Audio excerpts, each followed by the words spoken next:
Stacey Washington. Love is everlasting. Love is only kind. Love is. First of all, I don't think the motto is offensive. What I find offensive is government is choosing to sanction a certain religious motto, and it's trying to push that on all Americans.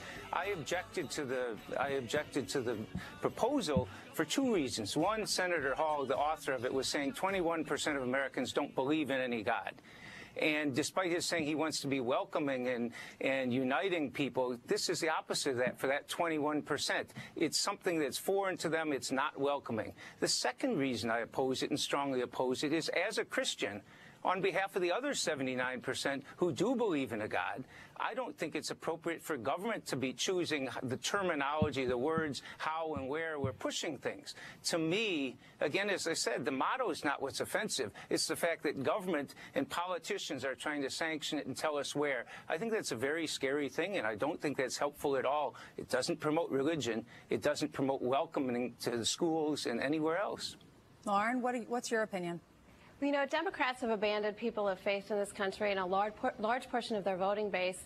And if you think back to the 2012 Democratic Convention, they booed God. They tried to add God back into their platform at the Democratic Convention, and they booed God. And this was in Charlotte. And in Charlotte, we just recently saw the funeral service for Billy Graham. Billy Graham spoke at Bill Clinton's inauguration. And look how far the Democratic Party has come from the time of Bill Clinton's inauguration to the 2012 convention, where God was booed.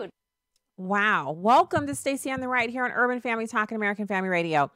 Listen, you are in for a treat today. We have a fantastic show, ever evolving with the guest booking, of course. So we have two guests today. We're going to be speaking with one of our most interesting topics. Sometimes comes in the form of when we discuss public policy as it pertains to where we live and how we move and breathe and behave in our own personal areas. And so to that end, this hour, we're going to be speaking with UCLA Law professor Richard Sander. He's the author of Moving Towards Integration. This is a discussion. It's something for us to listen to the ideas in his book and kind of ponder on. And I'm interested in hearing what you have to say about it. So please feel free to call in at 866-963-2037. And I'd love to have you weigh in on that. Second hour, we're going to be speaking to fan favorite Kayleigh McEnany. She's going to join us to talk about CIA director. She's actually, I think, deputy director of the CIA, Gina Haspel. She's going to come on to talk to us about why Gina should be confirmed. And this is an interesting dichotomy. And I'm going to talk to you a little bit about what I mean by that. Why is this so interesting to us when we talk about what the American people have come to expect after G.I. Jane and Demi Moore up to this point, where we actually have a literal G.I. Jane here, Gina Haspel, a career service CIA person, someone who is intimately involved in and buffed up on, knowledgeable about terrorism and our operators around the world. I mean, this is the literal iteration of all of these movies that we've seen about how women can do anything. You've got Gina Haspel.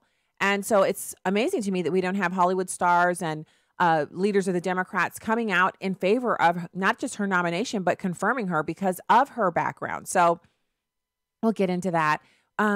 Right now, who are you listening to just coming in? Well, it was Lauren Dapoulis. She describes the Democrats' war on God. She's on with Ainsley Earhardt on Fox and Friends, and they're talking about this bill. It's called the In God We Trust bill, which has been presented and moved forward to allow certain school districts to opt into, in other words, print out their own materials that just say, In God We Trust, and to display a sign saying as much on the wall in their schools. They don't have to, they're not forced to, and they're not prohibited from doing so. So basically, we're moving the moratorium on doing something like that.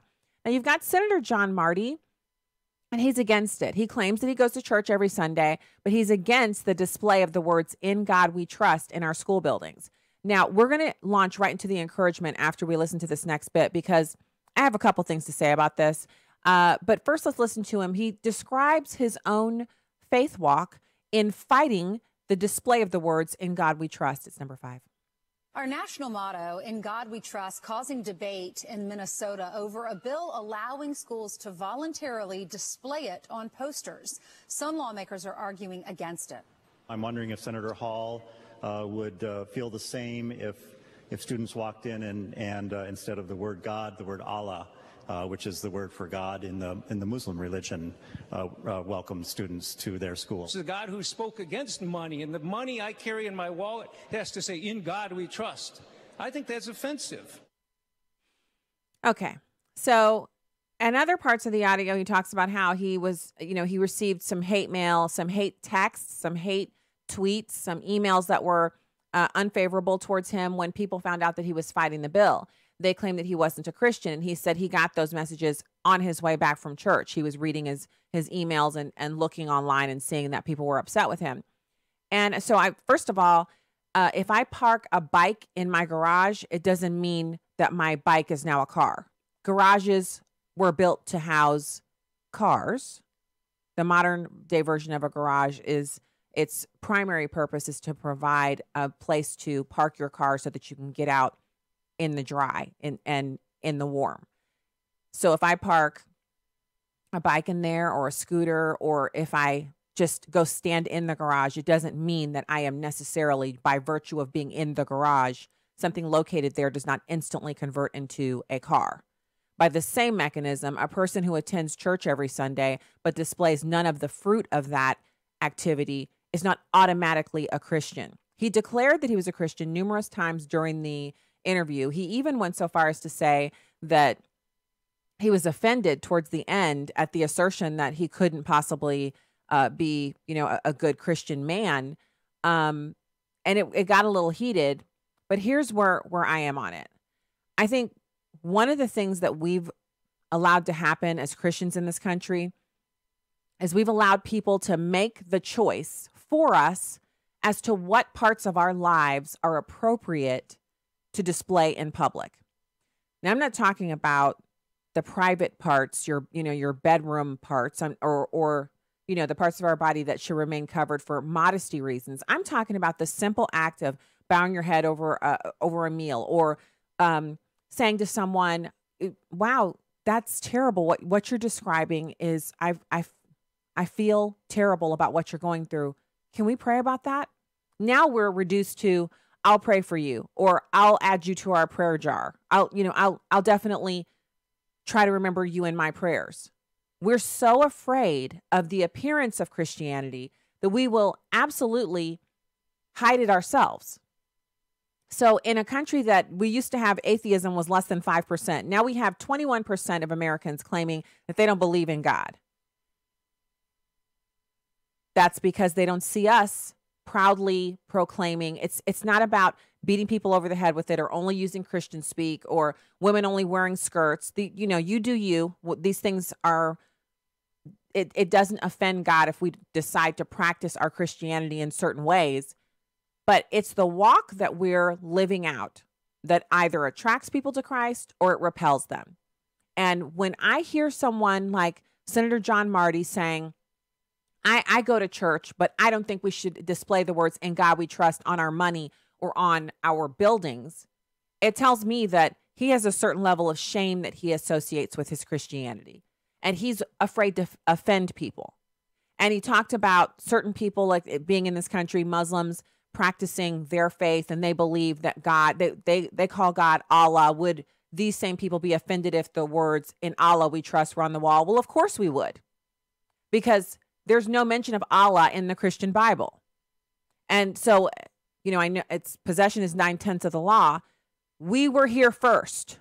And all of the things that we see around us are our God-given gifts.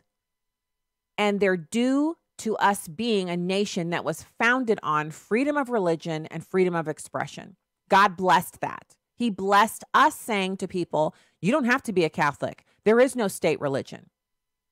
But can you honestly look at what's going on in our schools today? Can you honestly look at not just the shootings, just set the shootings aside for a moment and look at the way children treat each other, the violence, the sexual depravity, the way that kids bully each other. And obviously, kids are always going to misbehave and need adult guidance. And bullying is nothing new. It's not like it just was invented in my adulthood. But when you look at the prevalence of all of it and our continual slide downwards in our performance On international comparison lists, Americans are sliding further and further down, not just on college readiness, but on being able to be on grade level at 4th grade, 8th grade, and as a junior in high school, and when we graduate our kids. So a sign that says, "In God we trust," that might prompt a kid to think, man, I'm going into this test. I don't know. Maybe I should pray about this. That's going to hurt who exactly? Or I'm struggling with my behavior in class. I'm struggling to pay attention to this teacher. I'm struggling with getting here every day because of the things I have going on at home. I wish there was some help. Millions of kids in this country have had that thought. And instead of them having someone come alongside them and say, yeah, there is some help for you. You can rely on Jesus. I can't, as a teacher or, counselor at school, I can't go into your home and fix your parents. I can't get your parent out of prison. I can't get your mom or dad off drugs. I can't get your parent a job, but I can point you in a direction that you can receive a lifeline, really, help. And, then we all struggle, but you can do it. Instead of filling their head up with this character education nonsense, which does not work. You cannot take a child during the day who hasn't learned at home to keep their hands and their feet to themselves, and that every person they encounter is a human being with a soul and a spirit, and that they are God's creation. If that's not taught in the home, you're sure not going to convince them of it in the school day. 30 minutes of character education once a month is supposed to teach a child to respect other human beings when they're also learning at school that they're basically just fancier versions of monkeys. That there's nothing after they die, that there's no eternity. There's nothing to look forward to after this life. And as beautiful as this life is, it's also full of harrowing pitfalls and really difficult situations that people have to face. And if you're a kid and you've been taught nothing, you know nothing, you've had no exposure, the first generation of unchurched Americans, that's where we are right now. People who've never had a church experience, never been exposed to Christianity. That's happening right here in this country. We used to send missionaries out to parts of the world that were unchurched. Now we need to turn the missionaries back and bring them on home for Americans. That's how you get an atheist rate of 21%. And the atheists are more successful than Christians are in convincing people that we need to give them respect, because the atheists now, well, we don't want to say God bless you because that might offend an atheist. Well, how about if you just let me say God bless you and, then you don't get offended, because if you don't believe in God, it's like me saying unicorn bless you. You shouldn't care at all. Why are we so concerned with not offending atheists, but we're offending Christians left and right? Hey, Christian, I don't have to serve you at a restaurant, but hey, Christian, you better bake that cake for that homosexual union. This is the kind of stuff that comes from us saying, I'm going to put this light under a bushel. I'm going to keep it. I'm going to keep it here. I can't bring it out because I don't want to offend anybody. The word of God is offensive. It's a two-edged sword. It divides. Jesus Christ is the answer. He comes that we might have life and have it more abundantly. But the whole idea of abundance, who has an abundance blessing and keeps it to themselves? Please tell me. What do they do when you win the lottery? The first thing they do is send a pack of camera crews in, and they print out a mock check with the numbers on it, and they put it in front of the person who won, and then they send that picture out over the news wire. They put it on the 6 o'clock news. They send it out to everybody so everyone will know, look at the good fortune this person has just had. I just saw over the weekend, and we don't live in Kentucky, and I don't follow the Kentucky Derby, yet a story made it into my inbox through social media about a lady who played an $18 ticket in the Kentucky Derby, and she won $1.2 million. And the story title was something like, Mom turns $18 into $1.2 million. And she's standing there smiling a little bit, in front of the ticket office, because she guessed which 5 horses were going to win. If she broadcasts that kind of news, which honestly she could probably keep it to herself, then why aren't we as Christians broadcasting what we know, that Jesus is the answer? So yeah, I'm going to question Senator John Marty on his Christianity if he thinks it's a bad thing to say, "In God we trust," on the walls of our school building. We need to say more than that. We need to get the 10 Commandments back up there. We need to get the Bible back in the classroom. Yeah, I said it. Now what? That's what we need to do. All right. We will have more for you right after these messages. Stay right there.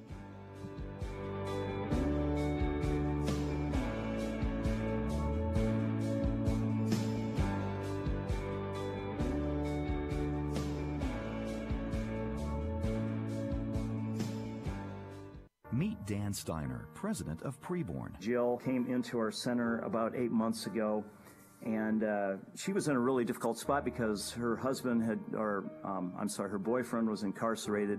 She didn't have a place to live. She's out on the street. She came into our center, and when she saw her baby on the ultrasound, she says, I've got to find a way to do this. She changed from abortion-minded to wanting to choose life for her baby, and that's where we came in, coming beside that ultrasound with baby clothes, with housing for her. Her baby just delivered last Wednesday. It's a little boy. He's beautiful.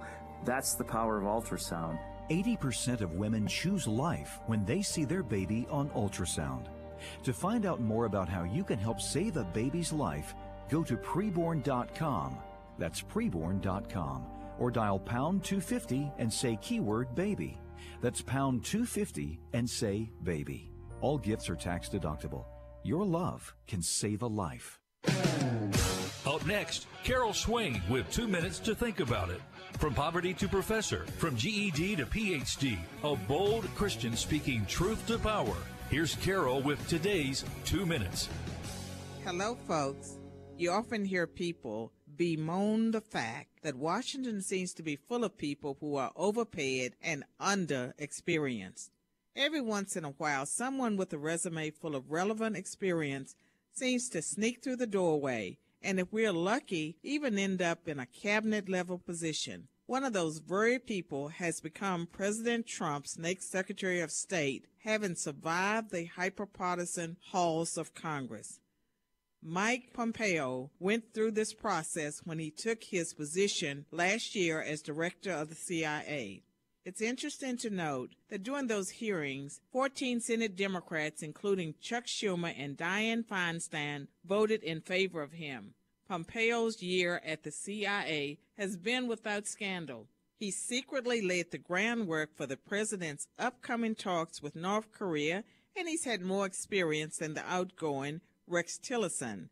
It's seen to be a matter of partisan politics rather than qualification, a way of getting at the president.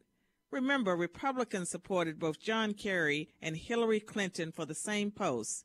Presidential Press Secretary Sarah Huckabee Sanders put it best. Look, at some point, Democrats have to decide whether they love this country more than they hate this president. As future candidates come to the grill on the hill, we'll see if she's right. To learn more about Carol and the Carol Swain Foundation, visit carolmswain.net and make sure you follow her on Facebook at Professor Carol M. Swain and on Twitter at Carol M. Swain.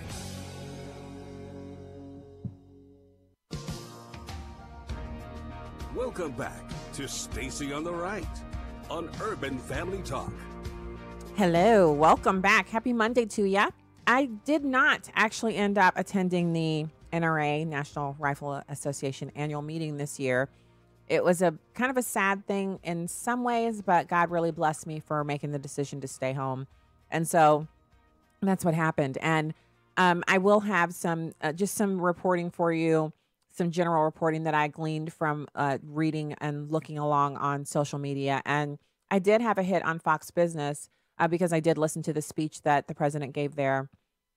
And it was an interesting hit because I had to defend the possibility of, owning your own firearm of any kind. And so we'll talk about that a little bit more. But right now, I want to direct you to urbanfamilytalk.com. We have the Marriage and Family Conference coming up, and I don't want you guys to miss that. The registration is very affordable, and we also have booth rentals for your ministry or whatever you might be wanting to promote while you're there. So please go to urbanfamilytalk.com and check it out. Right now, it's my pleasure to welcome Richard Sander, the UCLA Law professor and author of Moving Towards Integration. Richard, thank you so much for joining us today. Very, very nice to be here this afternoon. Thank you. So let's talk about the book. Why did you write Moving Toward Integration, the Past and Future of Fair Housing? Well, I started the book because there's really been no comprehensive book written about housing segregation in America, how it came about, and how it's changed since we passed fair housing laws. So my co-authors and I really wanted to bring to bear the best data we could find to try to explain how this evolved. But as we got into it, we realized that there was also something really interesting here about racial inequality. And we found that the most powerful predictor of when black outcomes close the gap with white outcomes is how integrated a metropolitan area is. So, so that turned into a major focus of the book, and a lot of what we're exploring is how we can achieve greater integration and what impact that might have on overall African American outcomes.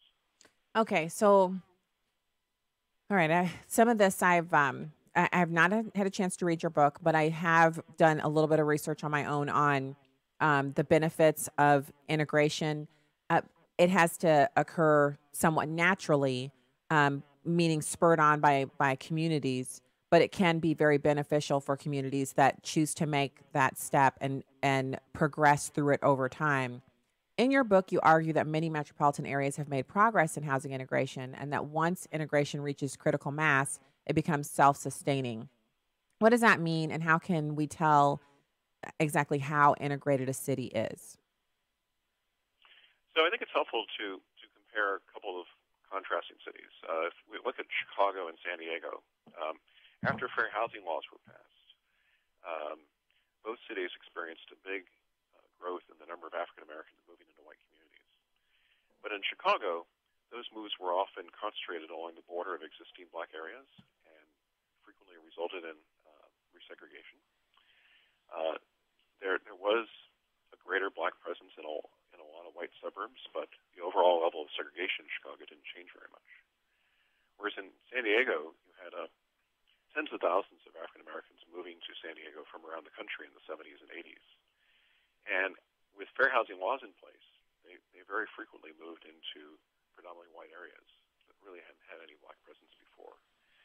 And that communicated to existing San Diego residents that these neighborhoods were becoming more integrated. And that led a lot of blacks who already lived in San Diego to move into those same neighborhoods. And it started this cycle of stable integration where you had a lot of neighborhoods that were, say, between 10% and 60% African American that really didn't go through racial change. And the number of those neighborhoods kept increasing over time so that the whole metropolitan area became significantly more integrated. So, if you go to San Diego, you still see areas where there's, a distinct racial identity in different parts of the city, but you have, you don't really have any areas where it's close to 100% African American, or any areas where it's close to 100% white. And that's had really big impacts on almost every aspect of African American life there. Okay, so I understand what you're saying from the perspective of improving the lives of African Americans. What would be the benefit to the populations that are currently living in areas where people are going to talk about, I'm playing devil's advocate here, people are going to talk about lower crime, lower negative incidences, better schools, et cetera. How does the type of integration that you're talking about improve the lives of everyone who's in the community? Well, it does have a big impact on schools. In the 70s, as you said, forced integration often doesn't work very well. And in the 70s, we had a lot of school busing experiments. And those frequently led whites to flee central city school systems. And, there's not a lot of evidence that it improved outcomes for anyone very much. But in places like San Diego, where this segregation has come about essentially through market mechanisms, schools have also become quite integrated. Whites have re-entered public school systems in larger numbers than ever, and test scores have converged. So you have a lot of increased achievement in the African American community on various academic measures. There also are metropolitan benefits in terms of lower crime, as you mentioned, and generally we find that in integrated metro areas, politics is much less racially divisive. Both blacks and whites tend to vote more alike one another than differently, and you tend not to have sort of racially polarized campaigns. Okay, but can we explore that just a little bit so the the racially charged campaigns, and they tend to vote alike. I'm in the suburbs of St. Louis. The syndicator that carries this program is based out of Tupelo, Mississippi. So I'm coming from the center-right perspective, and blacks do not generally tend to vote with Republicans. So when you say that people in San Diego tend to have the same voting patterns, you're speaking about Democrats who are white and Democrats who are black. But what would be the ratios, or what would be the expectation if the same type of activity were to happen in areas that are more prevalently Republican? I think you find more African Americans voting Republican in areas that are racially integrated. In other words, in places like St. Louis, I think African Americans are almost axiomatically on the Democratic. Oh no. Okay. So it sounds like we lost a signal there. We'll try to get him back. I thought it was so. First of all, this is the kind of book that could be really fascinating because he's not coming at this from a political perspective. He's talking about the benefits to our lives. And as Christians, racial problems are really a misnomer because I love what Daryl Bernard Harrison, who is having a show, I think he's having a weekly program on Urban Family Talk. I need updates on that. Hopefully I'll find out more about that in our next meeting. He has talked a lot about on his current podcast and in his writing about how we as Christians should recognize animosity between people that's quote unquote based on race as simple enmity that exists between people because we have enmity towards God. So we're shaking our fist at God and we're saying, I don't agree with you on this, God. And that also manifests itself in enmity towards our fellow man. Now, we all know how we can behave when we're around someone we don't like. We're human beings. And when we sense that someone doesn't like us or we don't like them, our behavior is oftentimes, when we're in our flesh, that's what it looks like. That's what it sounds like.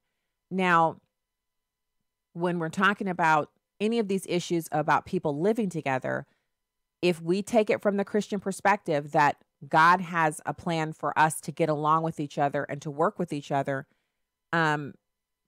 it can happen. And I think one of the things that our guest was describing is what it looks like when people put aside the surface issues and they start to live near each other and realize that they have so much in common, the common issues that they have.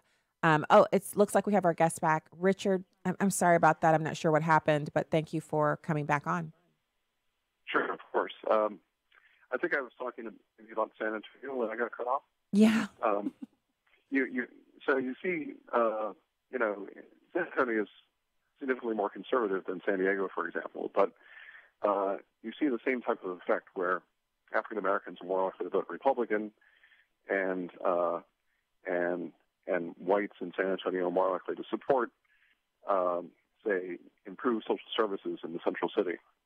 So there's just more kind of convergence politically, and this pattern really duplicates itself around the whole country.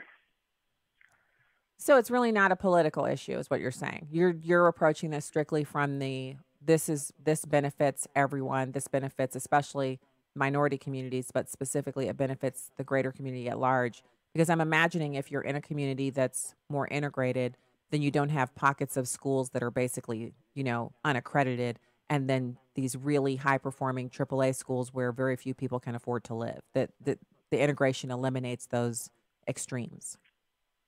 It certainly helps a lot, and it seems to do that more than almost any other of the more activist social policies that we've pursued a lot in the last generation. Wow. Okay, so I know you've written the book and you're a law professor and all that good jazz, but work with us regular lay folks.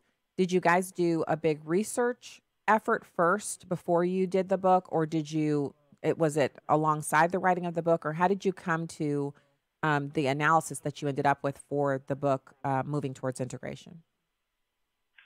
Well, I've been working on this issue off and on since the 1980s, and for a long time, there really wasn't good enough data to measure many of the things that we wanted to look at.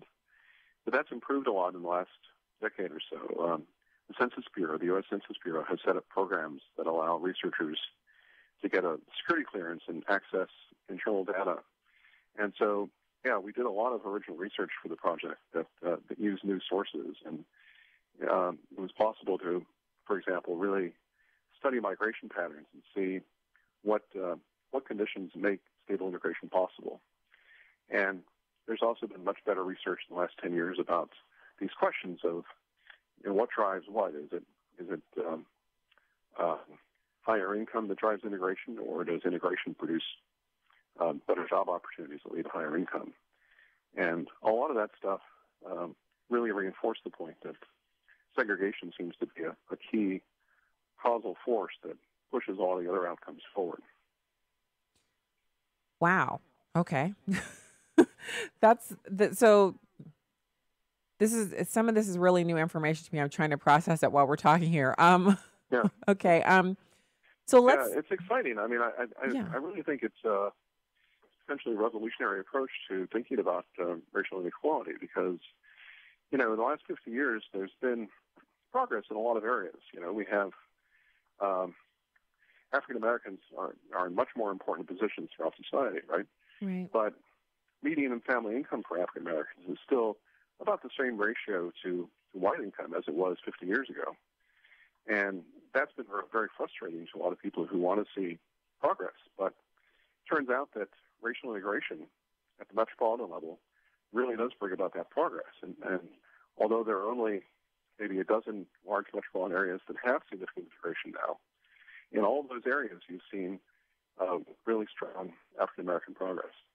So what kind of so this is what I don't like. I don't want to say, well, what kind of government programs help out? Because we want the natural, organic type of integration to occur where people have a chance to create bonds and communities have a chance to change over time positively, as opposed to, because you talked about white flight and some of the pitfalls that have occurred when the government has said, look, this is what's going to happen. So you in your book, you note that liberals tend to emphasize discrimination and racism as explanations for continued segregation, while conservatives usually accentuate the role of personal preferences and self-segregation while making a case against governmental social engineering. So why do you believe that neither of those is as important in the explanation of why this continues? Well, it seems clear that housing discrimination has really fallen sharply. And I think we need to recognize and give credit to the Fair Housing Act. In the 60s, it was, if we measure how often blacks were essentially turned away from housing in white areas, the rate was over 90% in most areas. And now that rate is down generally below 10% and frequently close to zero. So that's a big achievement. And a lot of times I think liberals don't want to recognize that because they sort of want to say, we still have work to do here. And discrimination just kind of comes naturally to them as an explanation of disparities. But I don't think I think it's also untrue to see personal preference as simply driving segregation because almost everywhere, both whites and blacks are more likely to say in opinion polls that they want to live in integrated areas than they actually achieve in most of these metro areas. In Chicago or St. Louis, there are pretty substantial percentages of blacks and whites who say they'd like to live in more integrated areas. And in areas like San Diego, they're saying the same thing, but they've actually achieved that. So there's going on. And what we do in the book is we sort of trace what exactly happens, how the market kind of plays out neighborhood by neighborhood. And we find that fairly small differences in the demographic structure of cities can produce big differences in the number of integrated neighborhoods. Mm. So I think policy-wise, our view is we don't want to have, a large government program putting subsidized housing into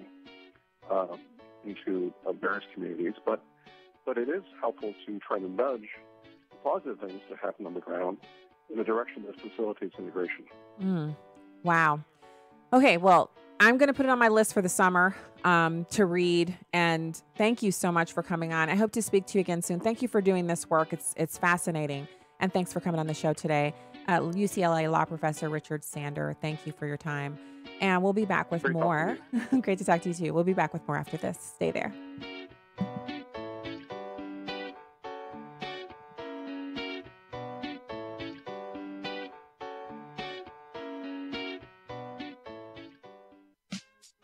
Out of all the people in the world, we've all done or will do the following: be birthed into this earth, grow, go to school, maybe go to college, get married, have kids, grow old, and die.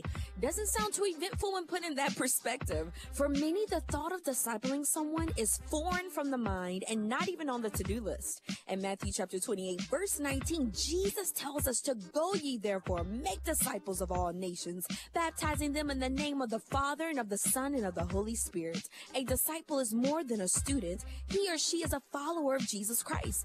There are a lot of things in this world, but there's nothing like being a Christian. It's a life filled with adventures. Receiving an education, vacationing, marriage, having kids are good, but there's nothing like taking the time to nourish someone in God's word so that they can be a force to be reckoned with. That is priceless. With a heart for the urban family, I'm today's urban woman, Victory McIntosh. Connect with us at urbanfamilytalk.com. Coming next week on The Dwelling Place, Pastor Al Pittman continues to walk us through the Bible, line by line and verse by verse, to let God show us just how timeless His truth is. That's next week on The Dwelling Place.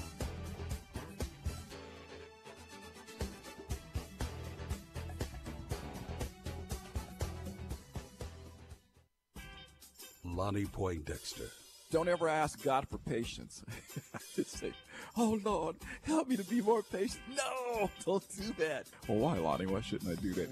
He'll give it to you, but you're not going to like how you get it. Well, Lonnie, what do you mean? How do you get patience? Trials and tribulations, my brethren. That's how you get it. Lion Chasers. Weekday mornings at 10 Central on Urban Family Talk. Equipped with Chris Brooks. This program is an apologetic endeavor. What I want to do is really train you in the art and science of defending and commending your Christian faith to people who maybe they've been hurt by the church, maybe they don't believe like you believe, and you're saying to yourself, how do I have an effective conversation with them? Well, we're looking for an evangelistic edge, if you will, that will allow us to more effectively, more contextualize the gospel so that we can reach men and women for Christ. Quite often, the on-ramp, if you will, is looking at culture and taking advantage of the conversations that folks are already having and saying, how can I leverage this to get people to talk about Jesus? This show becomes kind of massively significant to you if your desire is to reach people for Christ. Get equipped with Chris Brooks. Join me Monday through Friday at noon Central Time on Urban Family Talk. This is Stacy on the Right on Urban Family Talk. Certainly before April 5th, 2018, the president knew that Michael Cohen had made these payments because he, in fact, had reimbursed Michael Cohen for them. I don't know, and I don't think it's at all relevant anymore. This is another tangent like, chasing the Flynn tangent when it turns out that John Kerry is now violating the Logan Act, and nobody seems to care. You haven't asked me about it. Even if this was not a campaign finance violation, we missed John Kerry. Right. Even if this was not a campaign finance violation, as you say, this was a liability to Michael Cohen. Why didn't the president include that liability on his financial disclosure form? Well, how could he if he didn't know it? Welcome back to the show. Okay, that's Rudy Giuliani. I've kind of missed his rapid fire New York style commentary, and he's back. Now he's working on the president's legal team, President Trump, and he's providing all the things we used to miss about him on TV, dealing with at this interview as he's on with George Stephanopoulos on This Week. So I have a little bit more for you. Basically, Giuliani was trying to redirect the questioning towards John Kerry being, and I don't know if you saw this, but news has broken recently of two individuals who are not doing what they're supposed to do. Or I should say doing more than they are supposed to do. And that is John Kerry, running all over the world, speaking to world leaders, including the leaders of Iran, trying to salvage the Iran deal, which has been completely blown wide open by Bibi Netanyahu last week. I mean, if there was any shred of the Iran deal left, Bibi Netanyahu and Israel's Mossad intelligence forces just shredded it. And I don't mean shredded like you put it into a shredder and you can still see where the pieces of paper go back together. I mean shredded like someone shot it with a shotgun blast and it's not only full of holes, but it's disintegrating now. This is not something that can be maintained. They're not even abiding by it. It's a sham.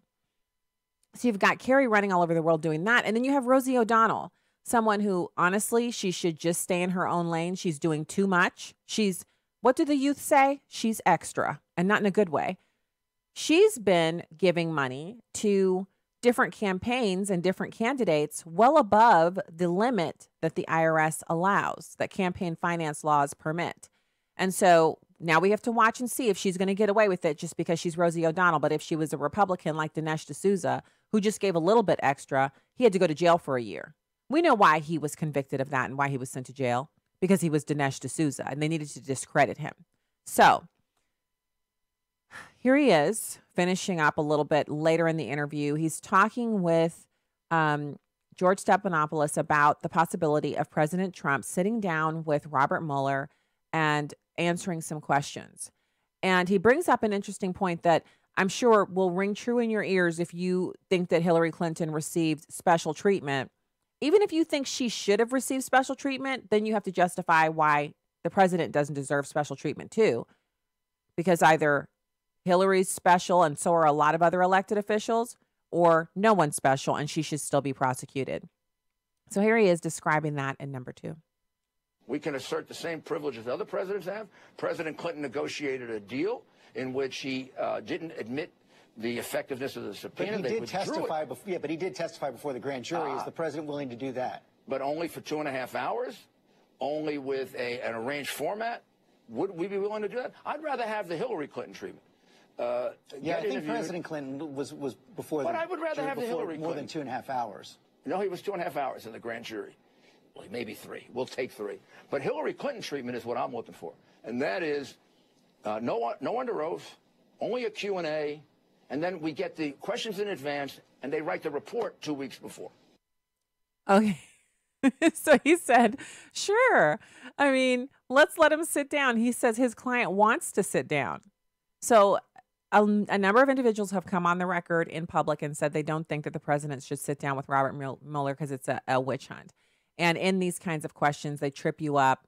These interviews, they trip you up and ask you things. And then once you've answered, they use the answers against you because maybe they don't have anything. So they're basically fishing for something that they can get you on because they've come up short. It's clear that they don't have the president on collusion, but they could try to trump up something else. Because remember, when Bill Clinton was being prosecuted, his whole deal was not that he was convicted for something that he did that was illegal. The extramarital affair with Monica Lewinsky was not in and of itself illegal activity. It was because he lied, and that's why he was impeached. And so the same kind of mechanism can be used to go up against, President Trump, and his legal team wants to help him avoid that kind of jeopardy. So it's interesting. So I have a few other things I want to run through with you. Huge thanks to our guest from the first hour here, Richard Sander, law professor. That is an interesting book, Moving Towards Integration. I do plan to read it over the summer.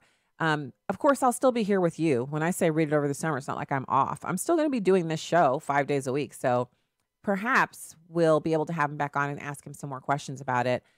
I'm against forced integration, and I also think that the housing plan that President Obama tried to push through HUD, where they would have minimums in order to receive federal dollars for things that you needed to do in your town, you would need to show that you'd built so much low-income housing and so much this and so much that.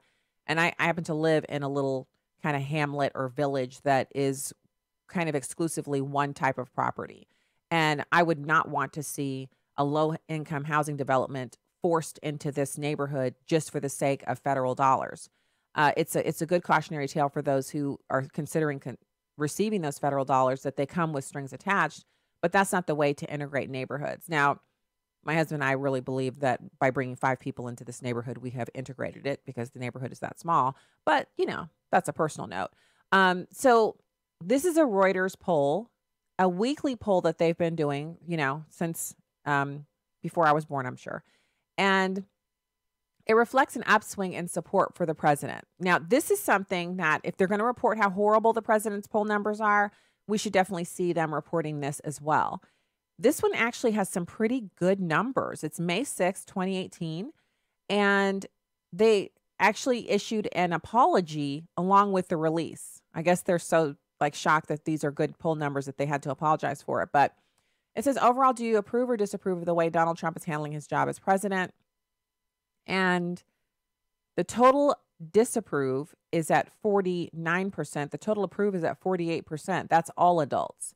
When you bring it over to Democrats, disapproval's at 79%. And these are registered voters. So all adults, it's at 48-49.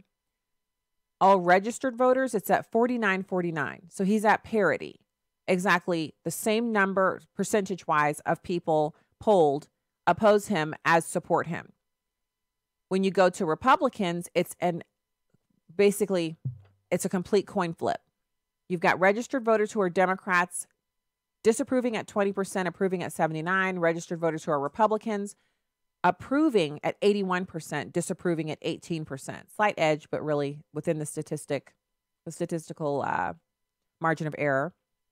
And then you have registered voters who are independent. Total independent approval rate is at 51%, total disapproval at 45%. The president is doing something right here. I think the good news out of North and South Korea has a lot to do with it. He's got some unforced errors on his own personal side by statements that he's made disagreeing with statements that are coming out of the White House press secretary's podium. I think that really has to be tightened up, and hopefully it will be. So out of Washington, D.C., they're reporting at Reuters that the Reuters Ipsos core political poll has a significant realignment this week across a number of metrics. The most pronounced is President Trump's approval rating, which currently sits at 48% with all Americans, and his number with registered voters being essentially the same at 49%.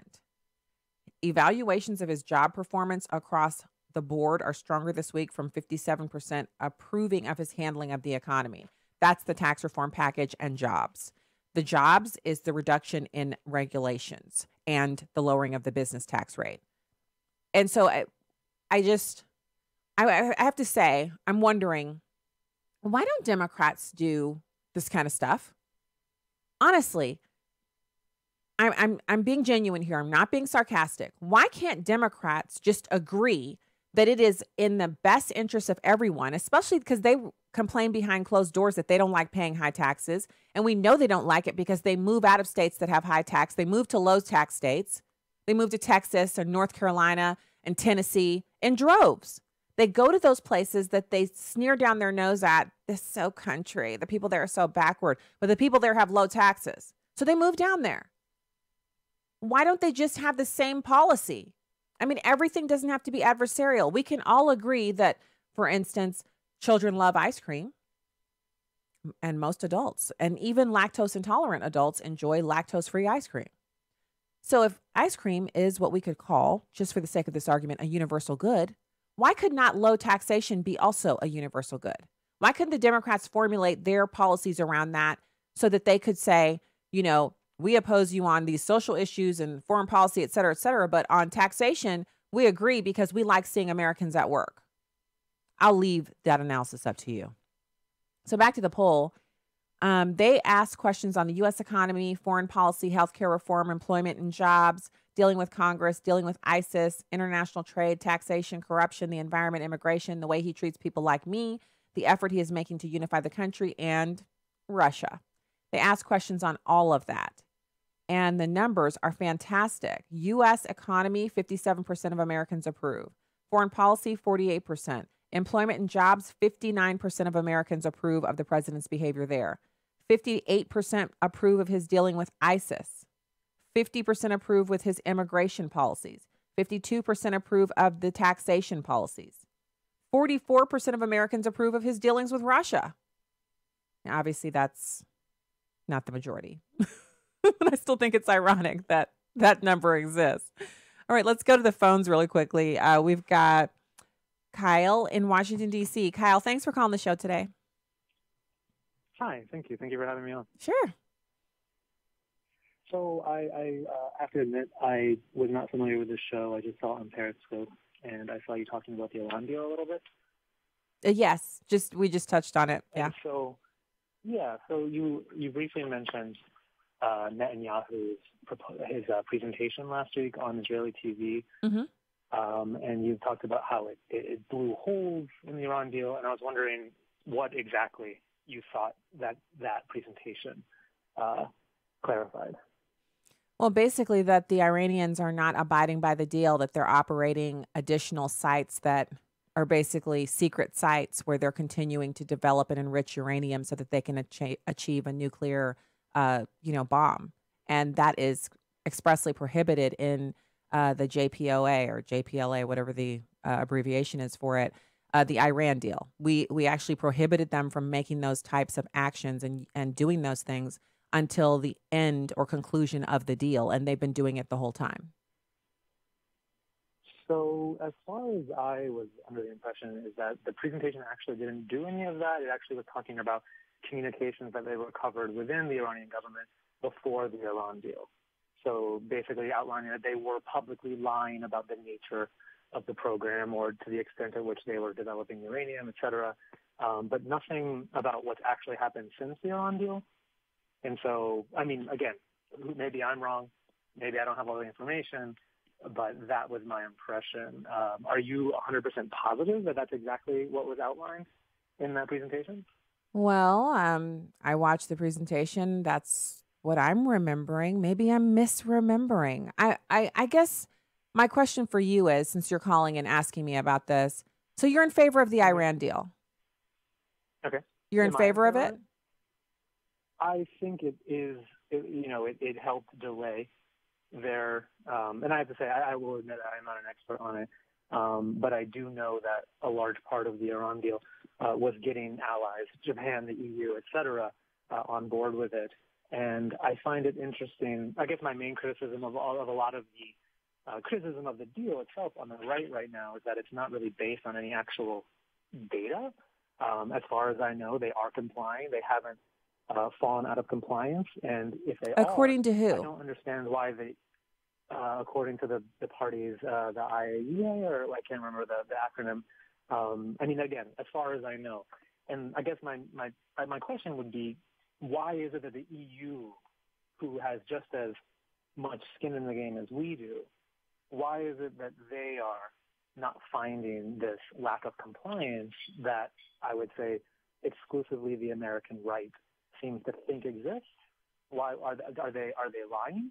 Is the EU pretending it's not happening? Are they not interested in international? Well, I mean, I'm not sure that. So, for my part, we're Americans, and I'm perfectly fine with standing by ourselves.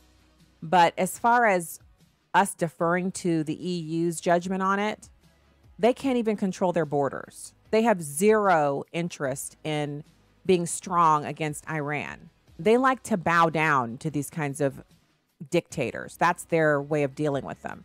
We, on the other hand, come from a position of strength and can actually change this deal. And if we need to, that's what we should do. I'll definitely watch the presentation again to make sure I'm right. Thank you so much for calling the show.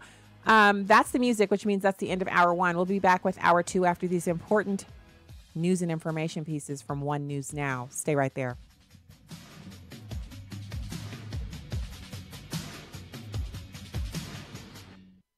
Urban Family Talk. Urban Family Talk. AFA Action Alerts. When you subscribe, we'll notify you once or twice a week about a critical issue facing our country. AFA Action Alerts have been very successful in influencing legislation, as well as getting positive results from America's Fortune 500 companies. Subscribe to your AFA Action Alerts today. Go to afa.net and click on the Resources tab. Truth, wisdom, empowerment. Urban Family Talk. a ministry of the American Family Association.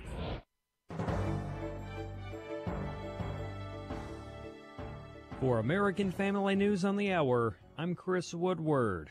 President Donald Trump says he's fighting back against the Russia probe. He has warned what he calls the 13 angry Democrats on the special counsel's team to just wait until the courts get to see your unrevealed conflicts of interest. Trump also suggested special counsel Robert Mueller's investigation into possible collusion between his campaign and Russia was politically motivated. The National Rifle Association is turning to a military man for its next leader. Fox's Steve Rappaport has the story. The NRA announcing Lieutenant Colonel Oliver North will become president of the gun rights group in the coming weeks. Executive Vice President and CEO Wayne LaPierre praising North in a statement as a legendary warrior for American freedom, a gifted communicator, and skilled leader. The 74-year-old retired Marine will succeed President Pete Brownell, who announced Monday he would not seek another term. North currently serves as a member of the NRA Board of Directors and spent the last 17 years with Fox News as a show host and contributor. Steve Rappaport, Fox News. Minnesota State Senators Scott Dibble and John Marty have voiced their opposition to a bill that would allow the national motto, "In God We Trust," to be displayed in the state schools. Senator Marty explained to Fox and Friends Monday why he does not want the motto displayed. If you want to promote religion, let people promote it. Let churches, let families promote it on their own. It's not government. People who say they hate government should not want government to be sanctioning certain religious terminology, certain religious mottos. That's not what government should be doing. Government should be staying out of religion. That's the whole point of the First Amendment. Republican Dan Hall, the sponsor of the bill, shared his reasons for proposing the bill, saying the motto represents a sign of respect, adding, quote, "We need to bring respect back to our country," end quote. An Indiana city may be on thin legal grounds for action taken against a pro-life pregnancy center. AFN's Charlie Butts has more. Whole Woman's Health, a Texas-based abortion business, is asking Indiana to allow it to open an abortion clinic in South Bend, although the state has rejected the application. The abortion chain has filed an appeal. Meanwhile, the pro-life Women's Care Center has purchased a building next to the proposed abortion clinic. The city council approved rezoning 5-4, but Mayor Pete Buttigieg vetoed it. But that's not the end of the story. Jenny Humsberger of Women's Care Center says there is an important council agenda item coming up. It's possible that city council would override the mayor's veto. That would take a 2/3 majority, so 6 votes in favor of us. Last time we had 5 votes in favor. Mayor Buttigieg vetoed it out of concern for 2 competing points of view located next to each other. But that raises the question of violating free speech rights guaranteed by the Constitution. So AFN asked if a lawsuit is on the horizon. There is the possibility, and we have been approached by some groups who are willing to work pro bono on our behalf to do that. We're not sure, though, what the next best steps for us. The pro-life chain, recognizing that they need only change 1 vote, is encouraging South Bend residents to contact city council members, urging a successful override vote. Women's Care Center has 29 pro-life centers in 10 states. And 22 of those have been located next to abortion facilities. I'm Charlie Butts. And the founding document of Alcoholics Anonymous, known to adherents as the Big Book, has been sold at auction for $2.4 million to the owner of the Indianapolis Colts. The auction house, Profiles in History, says the manuscript with handwritten notes from group's founding fathers was sold to Jim Irsay on Saturday. Irsay plans to build a special display for the manuscript and display it for several months a year at Alcoholics Anonymous headquarters in New York. It is the 3rd time the 161-page typed document has been sold. It sold in 2007 for $850,000 and $1.5 million in 2004. Find more news at onenewsnow.com.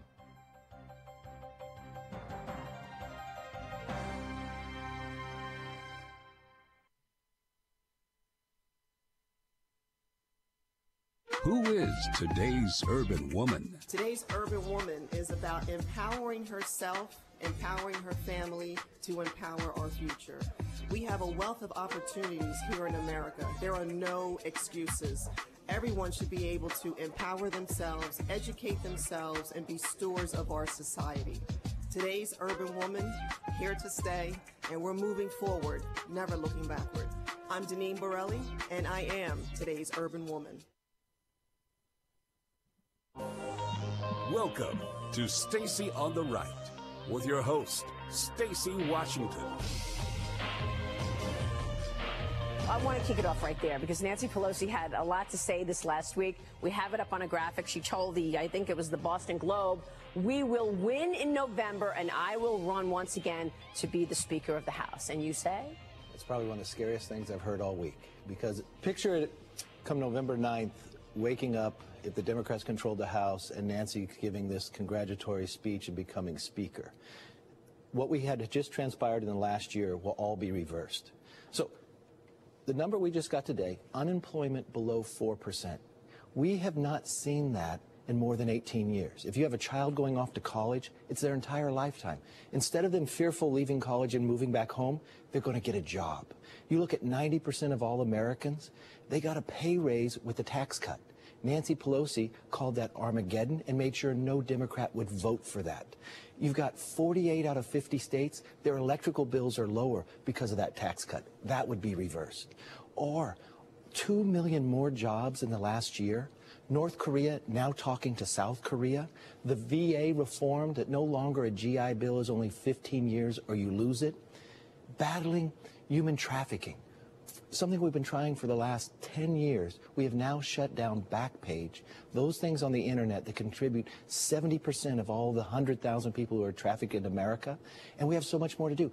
Opioids. We just passed 60 bills inside the subcommittee. And you know what the Democrats did? The exact same thing they were doing on tax. They fought us. But Republicans will stay with it. Every American knows somebody who's addicted, and we will solve this problem. Wow. So that is Representative Kevin McCarthy. He's talking about the Democrats voting against the bill to stop human trafficking in this country. And you've also got a little bit more where he talks about Nancy Pelosi, and he makes a declaration that I think we all need to listen to. But first, before we get there, welcome back to the show. Stacy Washington, host of Stacy on the Right. I'm also the co-chair of National Center's Project 21 National Advisory Council.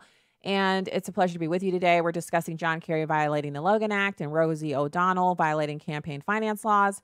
We had our first guest, which was Richard Sander, UCLA Law professor, and we're going to be speaking with Kayleigh McEnany, RNC national spokesperson, in the next segment. But right now, let's go to the phones.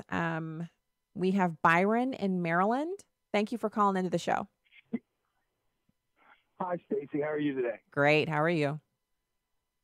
Good. This is the first time I've heard you, and it's the first time I've had a chance to actually call in and speak with someone. Okay. Thank you for calling in. It's funny. Thank you. It's funny. You know, we have a lot of people that are asking the question, and they're very upset.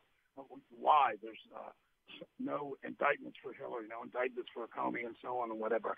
And you have to realize that there is a deep state. Years ago, when we would speak of it, they would tell us, oh, no, it's a myth, it's this, just like the New World Order. But now they're speaking of it out in the open. Out in the open. They've wanted to give this country away for years and years because if you have one strong nation, you can't have a New World Order. And that's what they want. And this is something that George Soros and his billionaire minions are financing.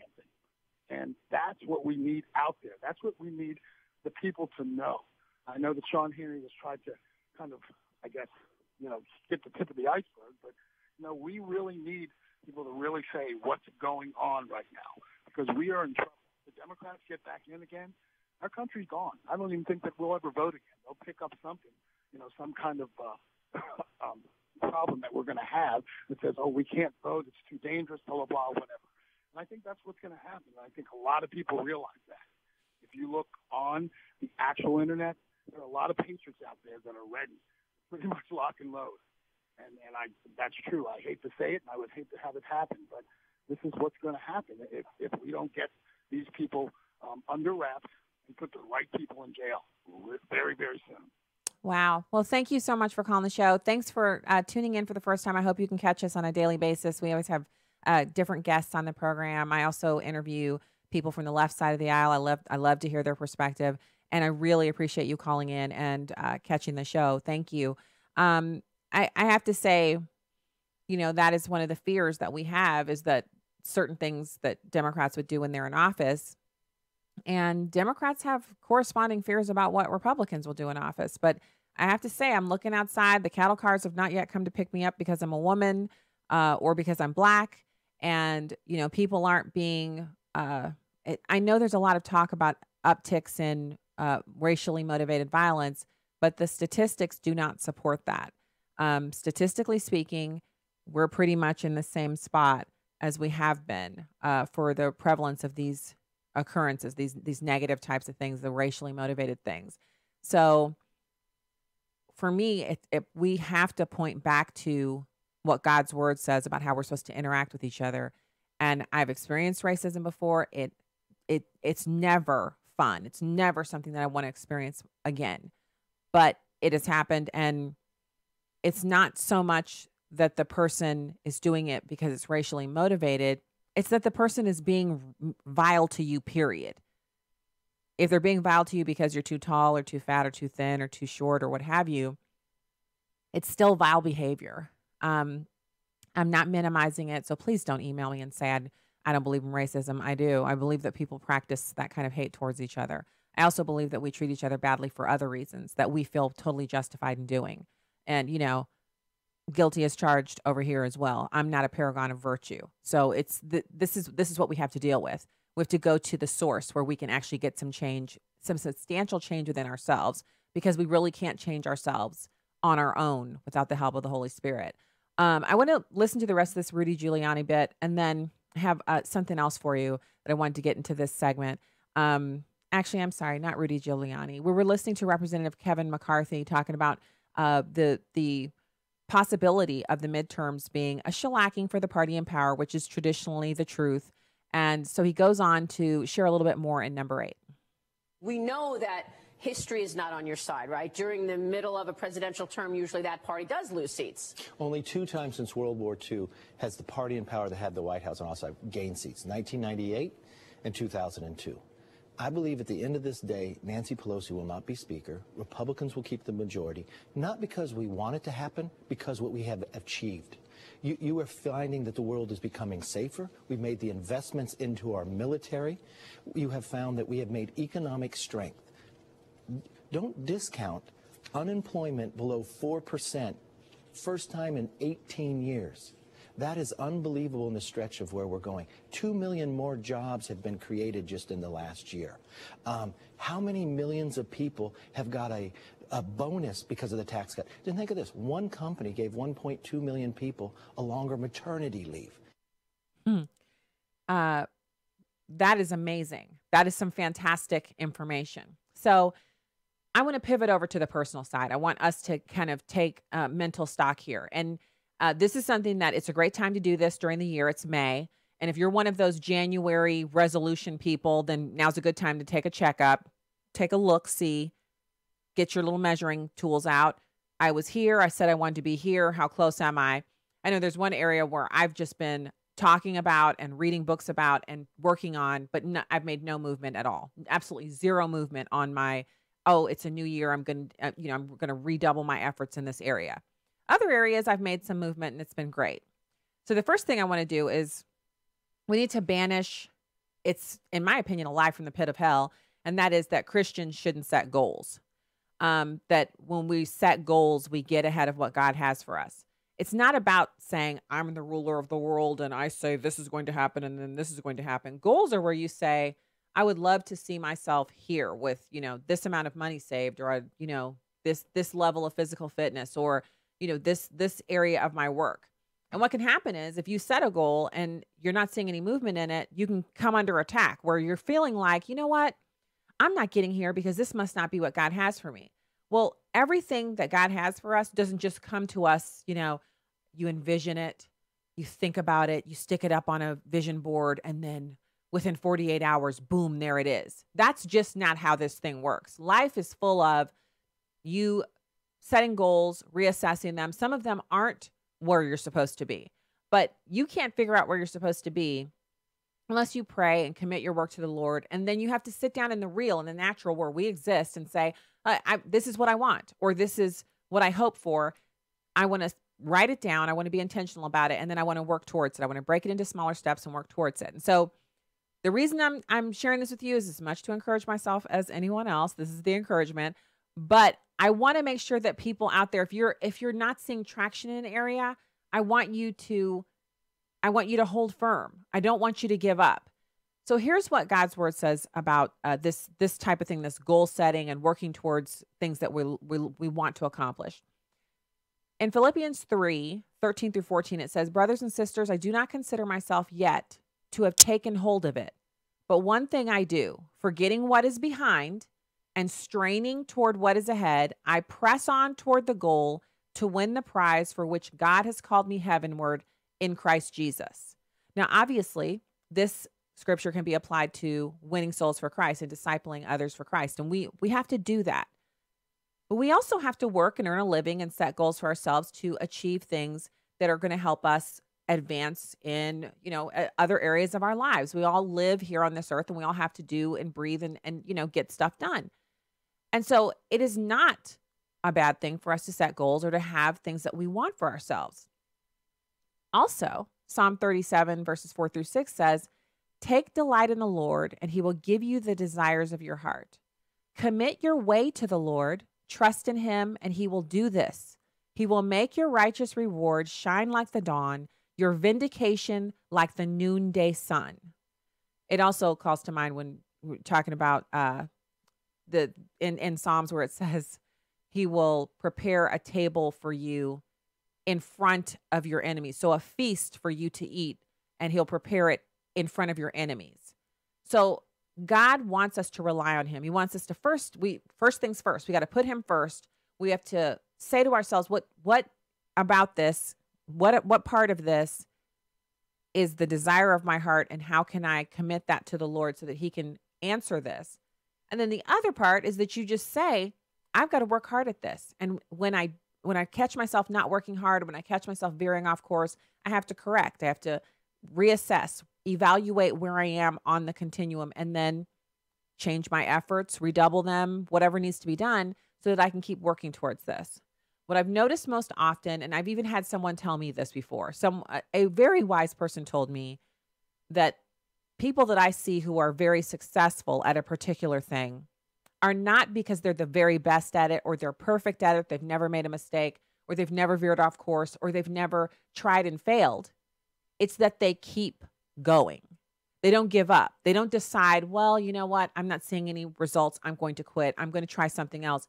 And sometimes it is, a course adjustment means you're trying something else.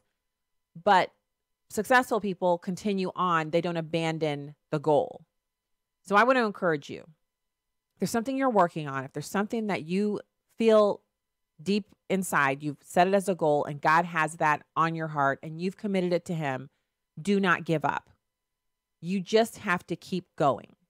That means you have to keep working at it, keep trying to be your very best at it, bringing your best effort, working as unto the Lord, and allow him to provide the increase. And he will, but it just might not come in the form or the time frame that you have. So, I'm over here, I'm always like, this is all the stuff I can get done in this amount of time. The reality is sometimes I can, and other times I have to make a decision between family time or work stuff. I have to make a decision between, something that looks like it might really advance something that I'm working on and ordering my priorities according to what God has for me to do, wife, mom, and then the work. And so it can be, you often left feeling like, am I doing exactly what I'm supposed to do? Pray about it. God will answer, but I want you to be encouraged. So I want you to hear this one more time. Forgetting what is behind and straining towards what is ahead, press on toward the goal to win the prize for which God has called me heavenward in Christ Jesus. We can do this. You can do this. Do not give up. So that's the encouragement for today. We're actually going to have Kaylee McEnany, RNC National Spokesperson. She's going to come on and talk to us about Gina Haspel's nomination. I can't wait to talk to her about this because I think we found yet another pothole of liberal hypocrisy that they've fallen into and they can't get out. And she and I will hoist the shovels to assist. And we'll probably laugh a little bit. Yeah, it's going to happen too. All right. We'll be back with more right after these messages.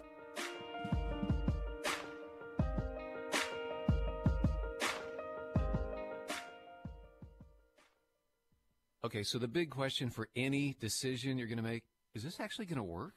Well, if you've heard about MediShare, which is a brilliant way of sharing healthcare costs, you may have wondered that. Does it work?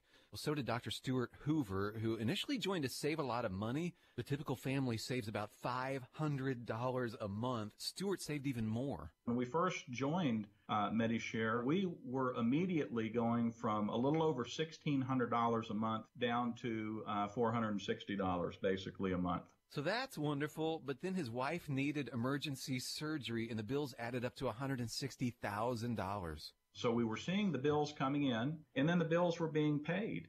Portions were being shared, and the end result of this is this bill was taken care of. Yes, MediShare works, and it's so easy to get your questions answered too, so why not? You can call right now, 855-PSALM-23. That's 855-PSALM-23. 855-PSALM-23. This is Mason Weaver, bringing you the truth right between their lies. Greetings, folks. This is ClarenceAMason.com with the truth between the lies. Recently I had a conversation with an unbeliever. At first, I did not know he was an unbeliever because he told me things about the scripture that led me to believe he read the scripture. But every time I made a comment, he would attack Christian faith by using scriptural verses taken out of content. He would continue to attack what I am believing by using my Bible against me. And finally it came out that he was not a Christian, that he had studied Christianity and rejected it. And therefore, but every argument he had wasn't from Buddha, it wasn't from Confucius, it wasn't from Allah, it was from the scriptures. And he was using scripture to fight my beliefs. So finally I asked him, why are you using my sword to fight me? Do you think I'm going to allow you to use my sword? If you don't believe in Christianity, why are you quoting the Bible to me? If you don't believe in the Bible, it is foolish for you to quote the Bible to me.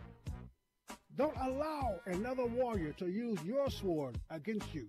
Don't answer every question these idiots ask you. They're not really asking a question. They're attacking your faith. Even Jesus did not answer every question because there were not really questions. There were attacks. He called that casting your pearls before swine.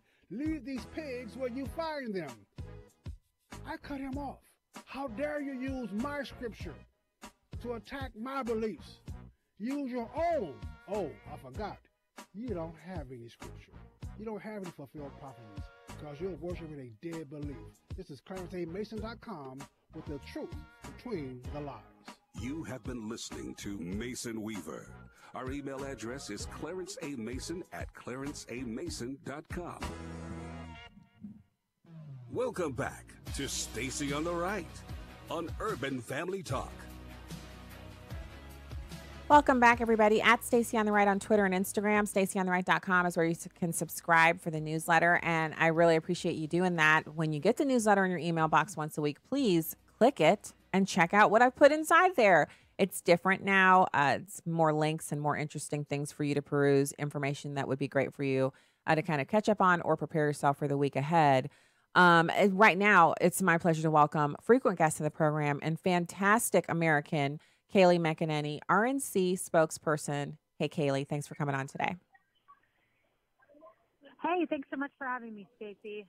It's good to talk to you. I'm just dying to hear what you have to say about the fact that the Democrats don't think real life, actual woman and G.I. Jane extraordinaire, real life Angelina Jolie, Tomb Raider type chick, Gina Haspel, is good enough to lead the CIA. Yeah, it's really a curious position for Democrats. They're all about women empowerment, women advancement, female empowerment, and yet they oppose the first female CIA director nominee in history who would become the actual director. And when you look, it's even more curious when you couple it with the fact that former CIA directors under Obama, Leon Panetta, John Brennan, support this nomination, former director of national intelligence, James Clapper, likewise. These are all Obama-appointed intelligence officials that support her nomination. So it makes it all the more curious why they would not support someone who is in fact the first female to lead the CIA. It just reeks of hypocrisy, and it's really unfortunate. It is, especially since they have, as you know, I mentioned Angelina Jolie, but it was Demi Moore who was in that Marine Corps integration movie that Hollywood produced. There were so many other women. If we could probably make a list of about 50 women who've starred in movies that have been all about women breaking barriers and heading up agencies and departments and police and all of that. Had women breaking those barriers and leading men in different areas. And so the CIA is, I mean, this is the CIA, Central Intelligence Agency. This is an impressive organization. It is integral to the functioning of our law enforcement apparatus and our intelligence operations around the world. There's no better place for a seasoned career service person such as Gina Haspel, 30 years of experience, 30 plus years, to kind of take the reins and make it's breaking ground that she'd literally be busting through with one of those skid steers, huge barriers that have existed up until this moment. And the Democrats don't have a leg to stand on because that's really all they care about is demographics, not qualifications, not appropriateness, just demographics. Right, and you would think if demographics are what they care about, then in fact they would support this nomination, because not only is this a woman, not only is this an individual who will be the first of her kind to lead this organization, but she's also someone, as you mentioned, that's a career official. The first time in 52 years that a career CIA official is appointed to lead the CIA. This is the first time we've seen this. Democrats should support this. And a lot of times you see individuals appointed who, yeah, they're on the brink of qualification, but nevertheless they're close to a given president. But this is someone who even CIA officials around her say is very qualified, a career official, someone respected by her colleagues, someone who can be trusted to maintain the integrity of the CIA and all that position holds and entails. So someone who's qualified, as I mentioned, Obama officials applauding her nomination. So it's time for Democrats stop being so partisan and come around and support the nomination of Gina Haspel. Well, so what do you think is going to happen? I mean, they haven't behaved very well up to this point. They haven't given the same kind of leeway and professional courtesy to President Trump that has been given to all of their presidents, including President Obama, when people that were found to be reprehensible by people on the right were nominated. They were given votes in the Senate because of the right for every president to stand up their own agency heads and to staff their own cabinets and et cetera. And the Democrats seem to have forgotten that.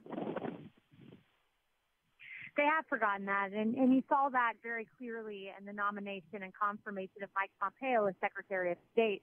You know, he's someone who 14 Democrats got on board with to confirm for CIA director.